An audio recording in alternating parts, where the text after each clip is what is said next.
আসসালামু আলাইকুম ওয়া রাহমাতুল্লাহি ওয়া বারাকাতুহু। ওয়ালাইকুম আসসালাম ওয়া রাহমাতুল্লাহি ওয়া বারাকাতুহু। সবাই আল্লাহর রহমত ভালো? জি আলহামদুলিল্লাহ ভালো। আপনি কেমন আছেন? আমারও আমি আল্লাহর মেহরবানি খুব ভালো আছি। আল্লাহর দরবারে শুকরিয়া আদায় করি। আজকে আমরা বুখারী শরীফ আল মুজাল্লাদুস সানি কিতাবুল ইতিসাম থেকে আমরা ইনশাআল্লাহ আলোচনা করব ৭,২৬৮ নম্বর হাদিস থেকে। তো আজকের পর্বটা নাহমাদু ওয়া নুসাল্লি ওয়া নুসাল্লিমু আলা রাসূলিল কারীম আল্লাহুম্মা সাল্লি আলা সাইয়্যিদিনা মাওলানা মুহাম্মাদিন নবিয়্যিল উম্মি ওয়া আলা আলিহি ওয়া সাল্লিম। আজকের পর্বটা কিতাবুল ইতিসাম, আল ইতিসাম বিল কিতাব ওয়া সুন্নাহ। মিশকাত শরীফে বাবা আছে, অন্য অন্য কিতাবে বাবা আছে, এখানে আছে বুখারী শরীফে সংক্ষিপ্ত আকারে ইতিসাম। ইতিসাম মানে আঁকড়িয়ে ধরা, দৃঢ়ভাবে ধরা, শক্তভাবে ধরা, মজবুত করে ধরা, যাতে করে ছুটতে না পারে। এখানে আমরা কি ধরব? এখানে বিল কিতাব ও সুন্নাহ, আল্লাহর কিতাব কোরআন মজিদ এবং রসুলের সুন্নাহকে ভালো করে ধরা, আঁকড়িয়ে ধরা। তো ধরে থাকলে কি সুন্নাহ কি ধরে থাকা যায়? কোরআন শরীফ কিতাবুল্লাহকে ধরে থাকা যায় না। এখানে ধরে থাকা মানে হলো আমল করা, প্র্যাকটিক্যাল লাইফে এগুলো বাস্তবায়ন করা। তো এই প্রসঙ্গে আল্লাহ রসুল ইরশাদ করেছেন যে আল্লাহ রাব্বুল আলামিন বলেছেন পবিত্র কোরআন মাজিদে, ওমা ইয়ানতিকু আনিল হাওয়া ইন হুয়া ইল্লা ওয়াহয়ুন ইউহা। যে কোরআন মজিদ যেমন ওহী, হাদিস শরীফে তেমনি রসুলের কথা ওহী।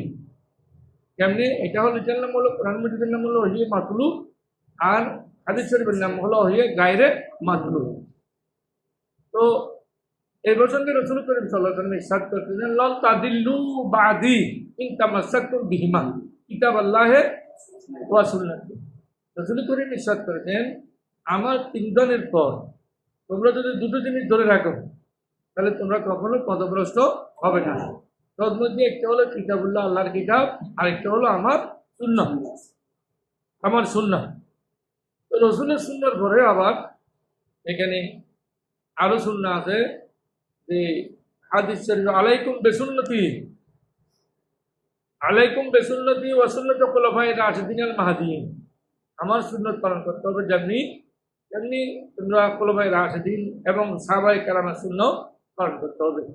তো এই কিতাব ইতিসাম বিল কিতাব ওয়া সুন্নাহর মধ্যে সুন্নাহ অনেক গুরুত্বপূর্ণ একটি বিষয়, যেটা এখন বর্তমান যুগেও আহলে কোরআন যারা, তারা কিন্তু শুধু ইতিসাম বিল কিতাবের মধ্যে আছে, কিতাব নিয়ে আছে। ওরা সুন্নাহ মানে না, বা অন্য আর কোনো দলিল কোনো মানে না। এখন ওরা তো, আমি বলবো আহলে কোরআনের ভাইদেরকে যে আপনারা দিশাহারা হয়ে যাবেন। আল্লাহ তো আকিমুস সালাহ বলছেন, নামাজ আদায় করো। নামাজ কিভাবে আদায় করবো? রাসূল করিম বলছেন হাদিস শরীফে, সাল্লু কামা রাআইতুমুনি উসাল্লি। আমি যেভাবে নামাজ করছি সেভাবে আদায় করো। যাকাত কিভাবে দেব? আল্লাহ বলছেন আতুল যাকাত। আল্লাহ বলছেন ইজ্জুল বাইত, হজ কিভাবে করব? রাসূল করিম বলছেন হজ কিভাবে করব, হজ কিভাবে করব এটা রাসূল করিম সাল্লাল্লাহু আলাইহি ওয়াসাল্লাম বলেছেন। তো হজের পদ্ধতিতে করতে হবে। হজ যদি বাংলাদেশে বসে কেউ করতে চায়, পাকিস্তানে করতে চায়, ইন্ডিয়াতে করতে চায়, হবে না। হজ করার জন্য সৌদি আরবে যেতে হবে। হ্যাঁ, ওখানে আল্লাহর কাছে তওয়াফ করতে হবে, ইহরাম বাঁধতে হবে, এগুলো ফরজ ওয়াজিবাত যেগুলো আছে। তাহলে এগুলো সব বিস্তারিত আছে হাদিস শরীফে। কোরআন শরীফ আছে এজমালান, সংক্ষিপ্ত আকারে। তো সংক্ষিপ্ত আকারে তো আমরা বুঝতে পারছি না প্র্যাকটিক্যাল না হলে। এই জন্য রাসূল করিম এর কাছে জিজ্ঞেস করছেন, রাসূল করিম সম্পর্কে হযরত মা আয়েশা সিদ্দিকা রাদিয়াল্লাহু তাআলা আনহা জিজ্ঞেস করছেন, এ মা আয়েশা সিদ্দিকা, রাসূলের চরিত্র কেমন? তখন মা আয়েশা সিদ্দিকা উত্তর দিলেন, কানা কুলুকুহু আল কোরআন।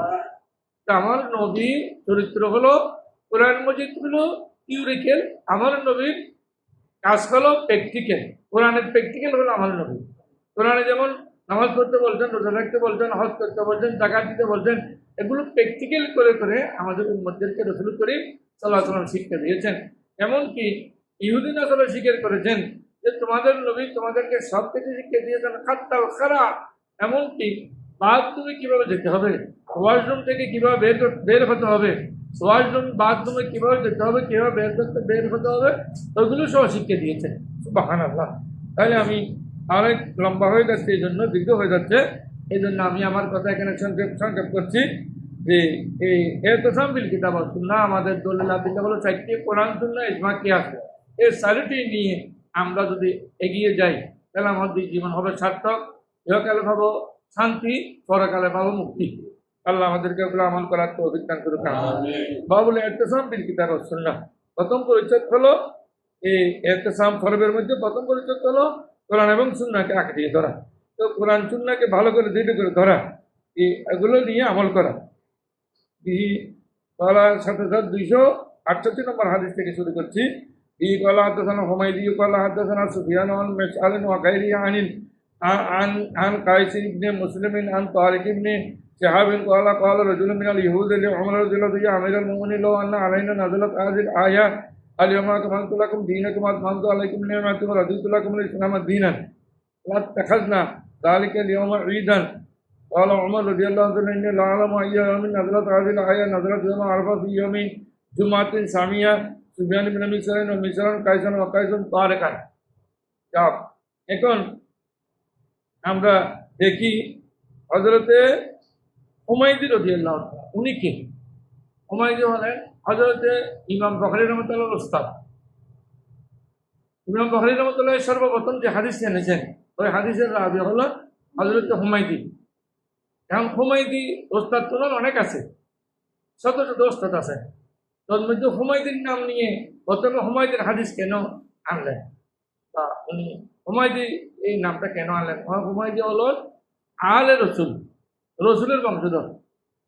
এই কারণে রসুলের বংশধরকে সম্মান দিতে গিয়ে এবং নিজের ওস্তাদ তো আছেই, রসুলের বংশধরকে সম্মান দিতে গিয়ে হুমায়দি রাদিয়াল্লাহু তাআলা আনহু রাহমাতুল্লাহ আলাইহি এই হাদিসকে তিনি প্রথমে এনেছেন। এই হুমায়দি হলো ওনার ওস্তাদ। قال رجل বললেন হযরতে তারিক ইবনে শিহাব রাদিয়াল্লাহু তাআলা বলেন তিনি বলেন قال رجل من اليهود, ইহুদির একজন লোক বলল যে উমরা আমাদের দ্বিতীয় খলিফা হযরত ওমর ফারুক রাদিয়াল্লাহু তাআলাকে ইয়া আমিরুল মুমিনিন লাউ আন্না আলাইনা নাযালাত হাযিল আয়া, হে আমিরুল মুমিনিন আপনি তো দ্বিতীয় খলিফা, আপনারা এমন একটি আয়াত পেয়েছেন, এমন একটি ফজিলতপূর্ণ আয়াত পেয়েছেন যে আয়াতটা আমরা ফেলে আমরা ঈদ উদযাপন করতাম, খুশি উদযাপন করতাম। হযরত ওমর ফারুক রাদিয়াল্লাহু তাআলা আনহুর কাছে উনি আয়াতটা বর্ণনা দিলেন, আল-ইয়াওমা আকমালতু লাকুম দীনাকুম ওয়া আতমামতু আলাইকুম নি'মাতি। আল্লাহ তাআলা বলেন আমি আজকে তোমাদের জন্য তোমাদের দ্বীনকে পরিপূর্ণ করে দিলাম। ওয়া আতমামতু আলাইকুম নি'মাতি, এবং আমার নিয়ামতকে পরিপূর্ণ করে দিলাম। ওয়া রাদিতু লাকুমুল ইসলাম দীনা, এবং এরপরে দ্বীন ইসলামকে তোমাদের জন্য পরিপূর্ণ করে দিলাম। এখন এই আয়াতের ব্যাখ্যার মধ্যে আমরা বলতে পারি যারা বেদাতকে এখন আবিষ্কার করে, বেদাত আবিষ্কার করে, আল্লাহ বলছেন আমি দ্বীনকে পরিপূর্ণ করে দিয়েছি, কোনো জিনিস অপূর্ণ রাখিনি। এখন যারা টাটকা বেদাত আবিষ্কার করে দ্বীনের মধ্যে ঢুকিয়ে দেয়, এটাই আয়াতের বিরোধী।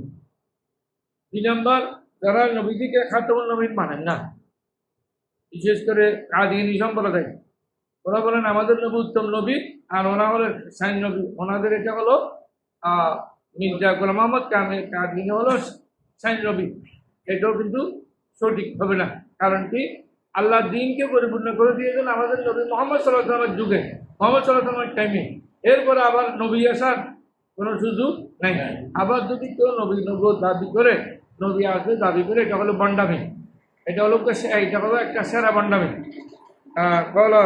বললেন এই আয়াতটা নাযিল হবার পরে আল্লাহ বলছেন যে আমি তোমাদের উপর আমার নিয়ামতকে পরিপূর্ণ করে দিলাম এবং তোমাদের ইসলামকে দ্বীন হিসেবে আমি এটার উপর রাজি হয়ে গেলাম, খুশি হলাম।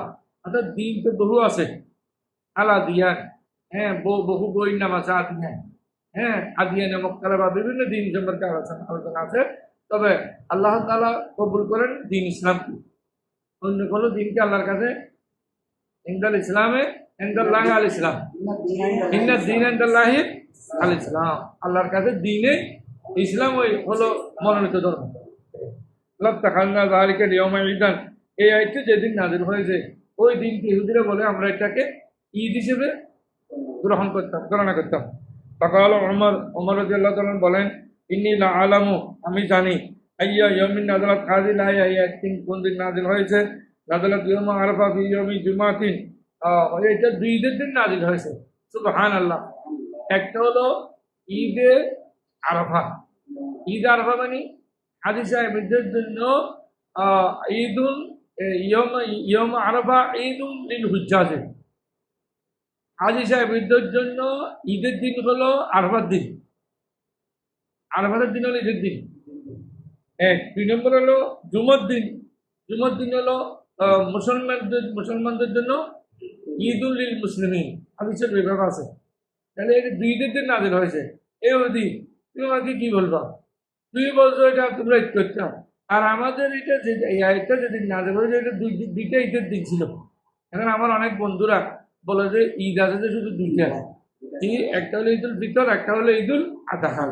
আর এখানে অথচ আছে কি ঈদে জুমা, জুমার দিনকে ঈদের দিন, এটা হাদিস শরীফ আছে। ঈদুল লিল মুসলিমিন, ইয়াউমুল জুমাতি ঈদুল লিল মুসলিমিন, এটা মুসলমানদের ঈদের দিন। আর ইয়ম আরাফা এটা হলো শোবরাত, ঈদুল লিল কি শোবরাত হলো লিল মালাইকা। শোবরাত হলো লাইলাতুল কদরে ওয়া লাইলাতুল বারাতে, ঈদুল লিল মালাইকা। এই দুটো হলো ফেরেশতাদের জন্য ঈদের দিন, মানে এই রাত্রে